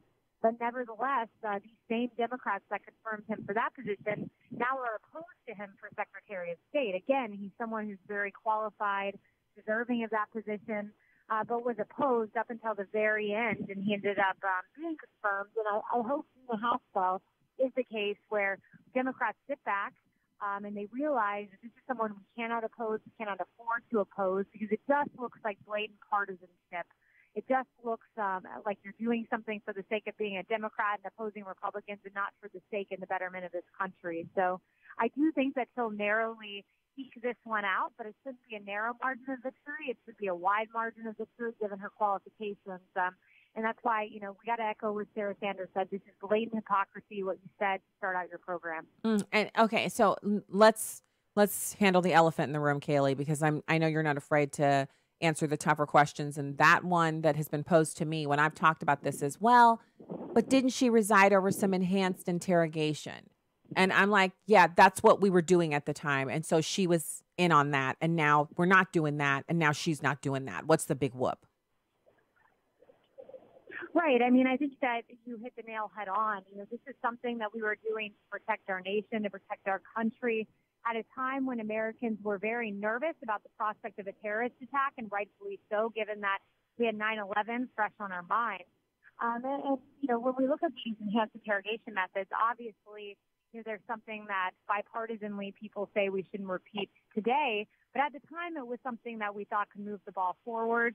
It's something that even when you look back at the history of their use, you see the fact that it did lead us to the name of the courier that eventually led us to Osama bin Laden. And, that's something that we can point to as credible evidence that we retrieved from an enhanced interrogation method. So at the time, this looked like something that needed to be done, something that could avert an imminent terrorist attack. And to be someone when you're at the top echelon of the CIA advancing these tactics, it was not an aberration. It was something that was widely done and utilized to advance the betterment of our country. So, we have to be clear about that. And as you said, different time now, different time then. And we can't compare apples to oranges. She was doing at the time what was needed and what was important to advance our country's interests. And, Kaylee, I would be remiss if I let this moment pass by without pointing out that in Hollywood, when women torture people, when women preside over enhanced interrogation, they're heroes. When Angelina Jolie fires two, long rifles with collapsible stocks and 30-round magazines loaded into them, and she fires them while she's flying through the air on a trapeze, and she's shooting down bad guys, one in each hand, that's a hero move. So if Gina Haspel presided over enhanced interrogation, which at the time was what we were doing as a country, then she should be lauded as someone who's a real-life cool chick, as opposed to them acting as if she did something wrong. Yeah, it's Stacey, exactly. And that's why when you look at the people opposing Gina Haspel and you look at the Democrats opposing her, the ones opposing her are the ones with no intelligence experience, the ones that have vast and deep intel experience, ones like Leon Panetta, John Kerry, James Clapper, these Obama-era officials. They applaud her, they support her, despite the fact that they stand against enhanced interrogation methods. They nevertheless support her because they realize the facts for what they are. That's what was being done at the time. This is someone who, as you mentioned, has decades of CIA experience. There is no one more qualified than her. And anyone making arguments to the contrary is simply a partisan Democrat doing so for political reasons. And I totally agree. So now at this point, we know it'll probably slide through, and then we'll have her. She's already working at the CIA. It's not like it's going to be a leap for her to step into this role and take it into hand. I wanted to quickly get your opinion on. So we've talked about the midterms before. We're closer now than we were the last time we chatted, and there's this poll out now. Obviously, polls can be wildly inaccurate and things can change a lot in between now and November. But Reuters' weekly poll actually shows a huge uptick for the president, especially in areas like the economy, the tax package, and even foreign policy, his handling of ISIS abroad. Do you think he's going to continue to have this kind of success, or is this kind of a blip? It's actually really good news. Absolutely. I mean, look, there's no denying the president's record. This president has one of the strongest records economically that we've seen in decades. The foreign policy front, it's historic. The fact that we are on the verge of a deal with North Korea, the fact that, we're approaching Iran, this deal, and potentially rescinding it and ensuring that Iran really does not get nuclear weapons and become the next North Korea. The achievements of this president are innumerable and they're historic. And there's no denying reality. The media can tell a tale about, Russia or whatever their narrative of the week is, but it all flies in the face of the president's record. And eventually what will happen is the American people see what's materializing in their everyday life. They see their paychecks increasing because of tax cuts. They see their job opportunities increasing because of low unemployment. And there's no denying that. And then when they turn on the news and the narrative doesn't match their reality, I think it does translate into higher poll numbers for the president.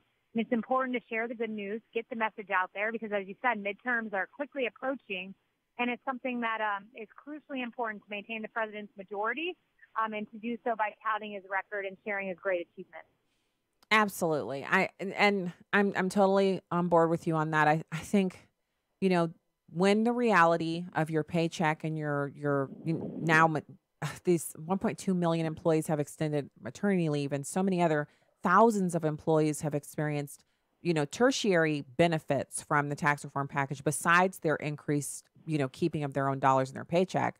I just can't see how that the rhetoric from the Democrats is going to overcome that. You cannot, no amount of discussion from anyone ever changes the fact that you noticed your paycheck was here and now it's up here, and that is tax money you're not paying. Thank you so much for joining the show today. I'm excited because once we get past the confirmation of Gina Haspel, we can move on to hopefully some other really important things that need to get done. Thank you so much, Kaylee. Thanks, Stacey, and I certainly hope so. Let's hope the media doesn't continue to distract us from the issues of the day. Absolutely. All right. Kaylee McEnany, RNC spokesperson. Thank you for joining the show today. All right. So we are now going to kind of delve into, I want to just touch on Kanye West. I know it's a story that's been kind of up and down, back and forth, and he is still out there.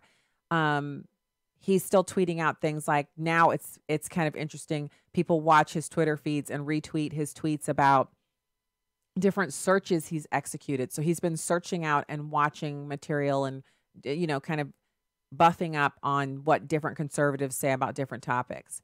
And so in that same vein, you've got Ta-Nehisi Coates, who wrote an article that is just, the left is lauding it as this beautifully done, like best piece of thing that's ever been written or best thing that's been written ever. And it's a takedown of Kanye West.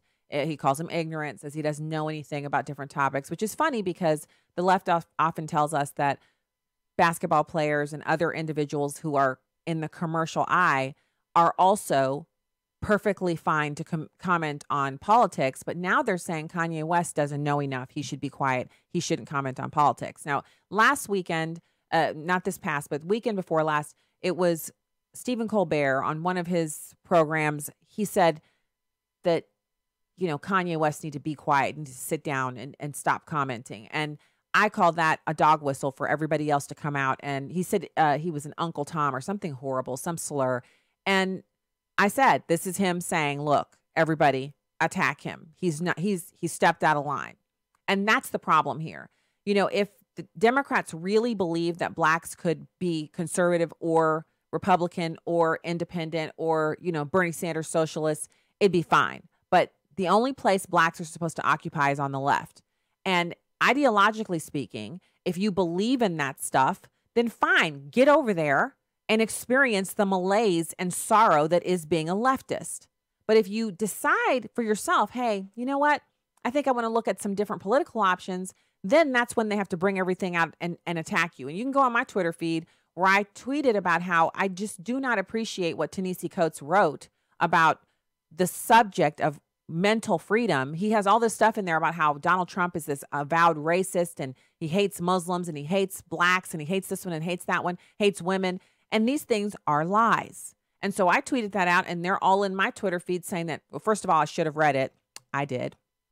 I disagree with it. I don't think it's the most brilliant thing I've ever read like they do. And so they then begin to attack me personally because I don't agree. Now, this is Twitter. It's to be expected. People just act like morons on here.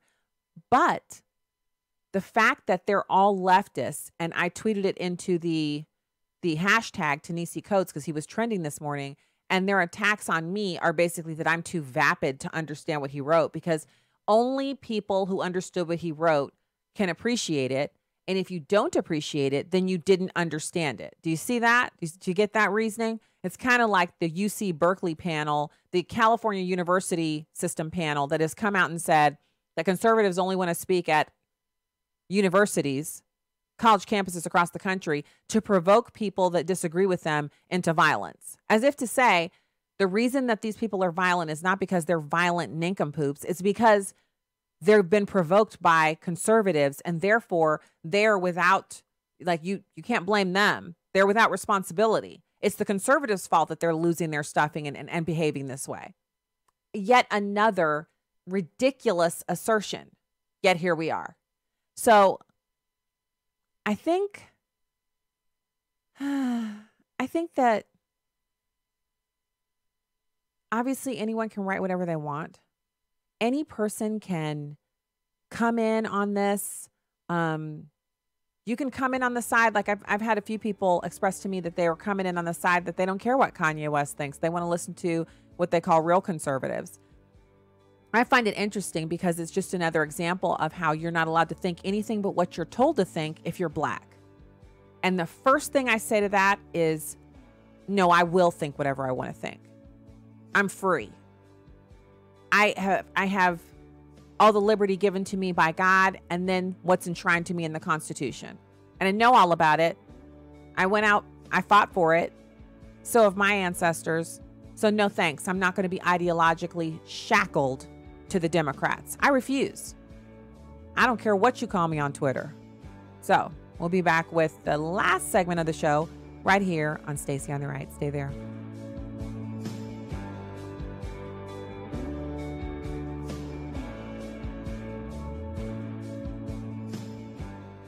Hi, this is Steve Tiber with 8 Days of Hope. We've been all over the country helping disaster victims who lose everything. It's truly a blessing. I really don't have the words to express. And yet they see a glimmer of hope when a volunteer shows up. Building the home, that's the second reason we're here. The number one reason is to share the gospel and give them hope. It's everything that's right in America. I mean, it really represents the best that we have to offer. That's one of the main reasons for doing it, is being able to be the hands and feet of Jesus and coming out and working with so many wonderful volunteers. I just feel like it's important in this day and age to teach a child how to serve. Please go to our website, 8daysofhope.com, and click on Get Involved. Submit your email address, and the next time we go anywhere with a disaster, we'll invite you to come along as well. I love coming in the job room because you can see these pieces of paper. They aren't just a piece of paper. Right. It's a family that's hurting, and it's a gospel opportunity. You know, I just thank God, for this moment. I mean, I'll be back in my home, and I know it's going to be awesome. Come love others with 8 Days of Hope. Listen to Stacey on the Right with Stacey Washington on Urban Family Talk. She's sharp. I mean, did you hear that? Pointed. Remember that you're not only a Christian on Sunday. And insightful. Deception and lies have been accepted as the norm from the Democrats. But most of all, she's on the right. That scripture from the Bible, it says the heart of the fool inclines to the left. Just kept popping into my mind. Stacey on the Right.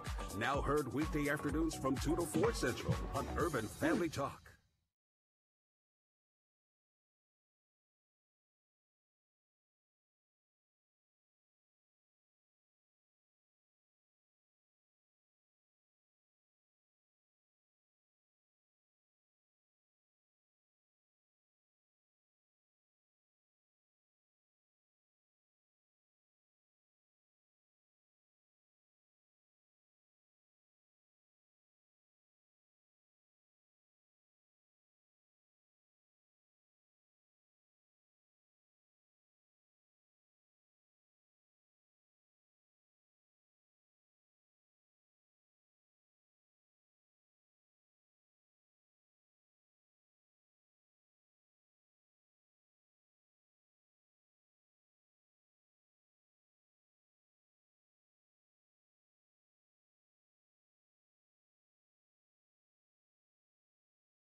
Ahead as we work together to restore our nation's biblical foundations.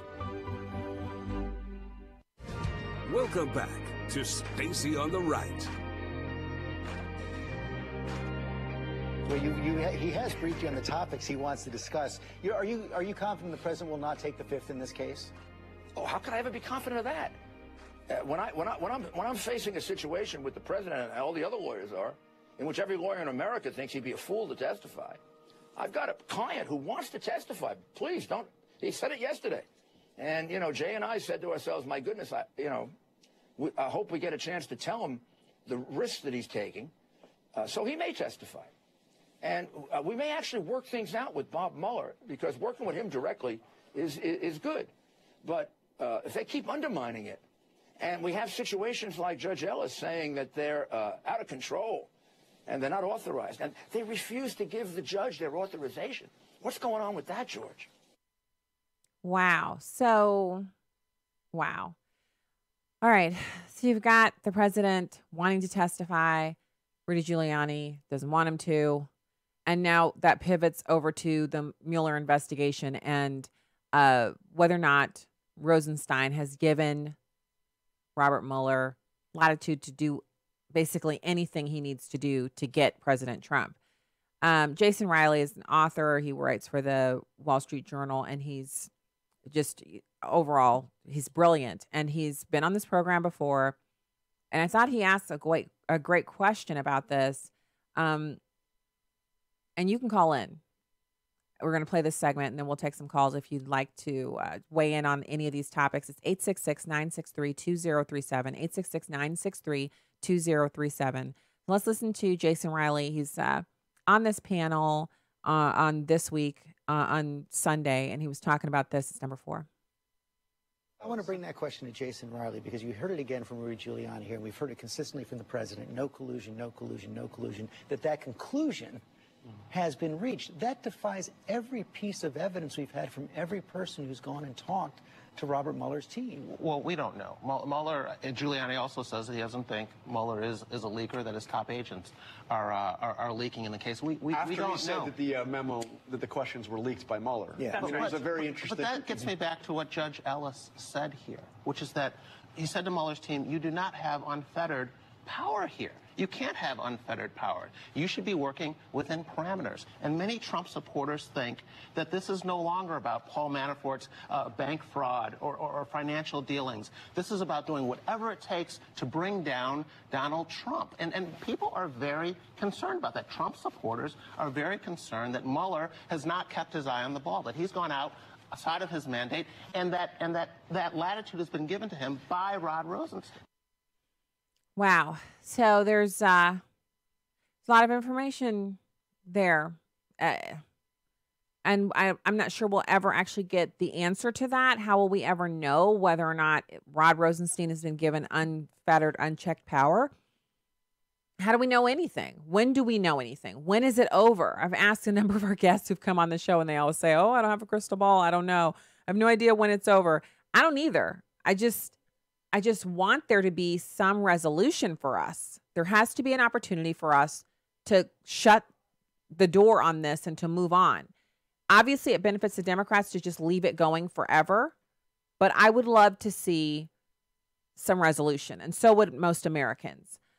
So I want to give you a little bit of a preview for tomorrow. We're going to have great guests for tomorrow. We have Hadley Heath Manning, Director of Policy for Independent Women's Forum. And then we're going to speak to Curtis Houck, who's the managing editor for Newsbusters. He's going to be on the show discussing Rosie O'Donnell's donations and how they possibly have broken the law. We're going to delve into the Rescission Act and how that the bill can use how the Congress can use the rescission bills to adjust the spending that has gone on through the omnibus package that was just signed. It can be kind of, I guess, a little bit of a fix it type of a deal, which would be fantastic. So we've got those things. We'll have those on. And, of course, we'll have those guests. So breaking news on, of course, the Be Best campaign. First Lady Melania Trump announced that today. It's also breaking news that Oliver North has been announced to be the next president of the National Rifle Association. So he'll be going on there. And I don't know if you guys have been watching the Roseanne TV show. So tweet me or, has anyone else been watching it? I'm not talking about the original program that ran for 9 seasons 20 years ago. I'm talking about this new iteration of it where it seems to center around her grandson, who is a boy but dresses like a girl, so a child cross-dresser. I was a little disappointed. I've watched a couple of the episodes to see how much of the show is devoted towards that, when previously the show was about her and her husband and et cetera, for the old version. So the other breaking news is of a very sad nature, but apparently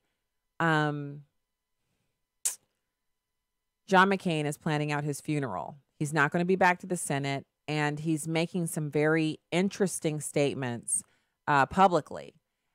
And the problem that I have with this is that, he's on his way out, and these kind of statements really they put everybody in an adversarial type of position towards him because he's like picking sides. So it's Senator John McCain, obviously. He says that Mike Pence and Barack Obama can attend his funeral, but President Donald Trump cannot. So he's also said that it's just, I'm sorry. And you guys know how I felt about this. I felt like he should spend the remainder of his time with his family and that he should, kind of pull back from the work in the Senate, and that he shouldn't have. There have been times where he's been out there where you can tell he's coming back from treatments and he's looking very, very, very worn and ill. And I felt like that was, it's just not that important. U.S. Senate, yeah, it's important, but it's not more important than having those last precious moments with his family and taking care of himself as best as he could. And so now you've got these statements coming out about him, President Trump can't attend. So is this the time to get your last digs in? I guess so. I guess it is. So you've got that. And then we talked a little bit about Kerry going overseas and making these trips. President Trump has since slammed him about doing that. He said, and this was today, he doesn't like the shadow diplomacy. He says it's possibly illegal, and he doesn't appreciate former Secretary of State John Kerry taking these actions. The president actually tweeted about this stuff. He said the United States does not need John Kerry's possible illegal shadow diplomacy or the very badly negotiated Iran deal. He was the one who created the mess in the first place. And there's a Boston Globe report published on Friday, which is where we're getting this information about John Kerry. Kerry recently met with Iranian Foreign Minister Javad Zarif at the UN to discuss ways of preserving the pact limiting Iran's nuclear weapons program. And this is just inappropriate. Kerry is no longer in office, and we have a Secretary of State to work with. So if someone's going to meet with these foreign leaders, it should be our current Secretary of State, not some old guy who used to be the Secretary of State and is now a private citizen. He's not even read in on the most recent details. He's not in the meetings. He has no idea what's going on. So anyway, he's I think it's right that he do that. Now, I want to move over to this Senate election in West Virginia. Now, this has been a source of annoyance to me over the past 4 days since I became aware of this individual. You've got, his name's Blankenship. He's running for the Senate. And President Trump has come out against him. You've got President Trump telling West Virginia voters to remember Alabama, namely the Roy Moore loss that happened there. This is a Republican Senate primary, obviously. And apparently this Blankenship guy is surging. Like he could actually win the nomination. Oh, man. He can't win the general election. And the reason is he's got this, first of all, it's the seat held by former Senator Joe Manchin. And it's going to be a pickup opportunity for the GOP in the midterms. And we need the pickups, all of them we can get. So Blankenship has an ad that he ran where he says that Mitch McConnell's China family has helped him to benefit from being in office, which is ridiculous. Like, so Mitch McConnell's wife, Senator McConnell's wife, Elaine Chao, is of Taiwanese descent. She's an American citizen, obviously. And I don't understand why this Blankenship would make a big deal out of her background or the fact that she's been married to Mitch McConnell for all of these decades. I mean, they've been married for a very long time. And now you've got him saying, in response to criticisms of that ad that he ran about the China family, quote unquote, not my words, his, then he said, well, whites, Negroes, Caucasians, et cetera, et cetera. And now people are all up in arms about that because obviously no one calls black people Negroes anymore. So it's been pretty bad. And you can expect that the ads that would be made by the Democrats if he's the nominee, it's just an embarrassment waiting to happen. Oh, so let's go to the phones. We've got Steve from Illinois. Steve, thanks for calling the show today. Howdy. I'm sure enjoying my semi-retirement here because I get to listen to your show. Me too. The topic you were just talking about, the shadow government. I mean, Obama did the same thing. Now John Kerry's doing it. Mm-hmm. I think what you're seeing right now is you're seeing, as we've been indoctrinated to believe we're a democracy, and you're seeing a democracy right now. It is eating itself. It's destroying everything about what this country was because they choose to make it a democracy. And what you're seeing also with that is this is the last ditch effort for this new world order. That Macron, president that came here, all his speech was about was the World Trade Organization, the New World Order, and Obama and Kerry, to name the last two, that have been going basically behind our backs to these foreign countries trying to renegotiate or negotiate something behind President Trump's back. That, to me, that is the perfect example of a democracy. You know, they've got rules to go by, but they fail to follow those rules, and nobody's doing nothing about it. And we, the people, that should be able to hold them accountable, we're defenseless because they built this wall up around themselves, and they put themselves in charge of policing themselves. So just kind of my take on what's going on here, and we'll soon find out because I believe that it's coming to an end here, and something's going to fall apart real fast. I have no idea. Like I feel as if there's so much breaking surrounding all of it, and that somehow it's all interconnected, and so we can't see what's going on behind the scenes, but certainly we have a lot of things that are, you know, deep statey, if you will. People keep saying, oh, the deep state doesn't exist. That's just something President Trump made up to cover up for it. No, it looks like it really does exist. So I can't wait to see what happens. It feels like there's another shoe that we're waiting to drop, and it's just been hanging there for ages, and, you know, it's exhausting. But I think good analysis. And thank you so much for calling in today and for listening. It's good to talk to you. It's upsetting. It's ridiculous. So Russia is warning of the return of the axis of resistance with Iran if the deal collapses. And, you know, I just talked about Roseanne. She's in the news again on jpost.com. Apparently, she said at the JPost conference, I want to move to Israel and run for prime minister. So, yeah. She says she definitely hopes to move to the Holy Land one day. I hope to visit there one day. But as long as you've got teenagers, let me just warn you, if you don't have any teenagers yet, when you get them, when your children turn into teenagers, you will have almost no control over your schedule, and you will be at their mercy. And they will not see it as being at their mercy. They just have so much stuff to do. It's just, even if you're kind of low access. I consider us to be low access. We don't say yes to everything, and it still means the calendar's packed. But it's good times. No complaints over here. All right, that's the show for today. God bless you. Please visit me at StaceyOnTheRight.com. Hit the follow button on Twitter at StaceyOnTheRight, and have a blessed evening. Don't forget, or I should say remember, you can do it. Whatever it is you're working towards, you can get it done. Just don't give up. All right. That's the show. God bless. Have a great night.